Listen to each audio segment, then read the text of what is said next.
நல்லவர். எப்போ நல்லவர்? நீ இப்போ நல்லவர். போன பிறவிலே நீ நல்லவரா? தெரியுமா உனக்கு? தெரியாது, அடையாளம் இல்லை. அவரு நல்லா இருக்கிறாரு, தீய செய்கிறவர். அவரு போன பிறவில நல்லவரா இருந்தாரு. அதனால இந்த பிறவில அவருக்கு அவர் செல்வங்கள் கிடைச்சிருக்குது. அவ்வளோ புகழ்ச்சியா இருக்கிறாரு. அவர் ஊர் புகழற அளவுக்கு வாழ்க்கை நடத்துறாரு. ஆனா உனக்கு துன்பம் வருது. நீ நல்லவனா இருக்கிற.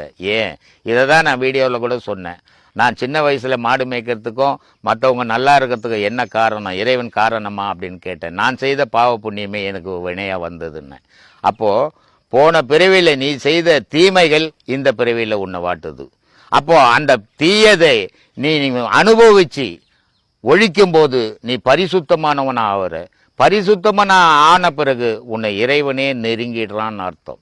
ஒரு நல்லவன் துன்பப்படுறான்னு சொன்னா இறைவன் அவனை நெருங்குறான்னு அர்த்தம்.